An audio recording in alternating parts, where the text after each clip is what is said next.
వందే మాతరం 2011 2012లో భారతదేశంలో దారిద్ర్య రేఖకి కింద ఉండే వారి శాతం 27.1గా ఉండగా అది 2022 2023 సమయానికి 5.3% తగ్గిందని ప్రపంచ బ్యాంకు ప్రకటించింది.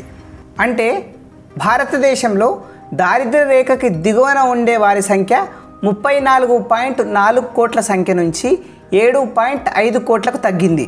ఉత్తరప్రదేశ్, మహారాష్ట్ర, పశ్చిమ బెంగాల్, బీహార్ మరియు మధ్యప్రదేశ్ ఈ 5 రాష్ట్రాల్లో దారిద్ర్య రేఖకు దిగువన ఉన్న వారి సంఖ్య దేశ శాతంలో 65% ఉండేది. ఇప్పుడు ఆ రాష్ట్రాలు అన్నిటిలో పేదరికం బాగా తగ్గింది. భారత్ అభివృద్ధి మార్గంలో ఇంకా ఎంతో దూరం ప్రయాణించవలసి ఉందన్నది వాస్తవం. కానీ ఆ మార్గంలో మనం వేసే ప్రతి అడుగు అభినందనీయమే, స్ఫూర్తిదాయకమే. మన దేశ పురోగతిని అందరికీ చాటుదాం. దేశ పురోగతిలో భాగస్వాములు అవుదాం. భారతీయులుగా ఇది మనందరి బాధ్యత. వందే మాతరం.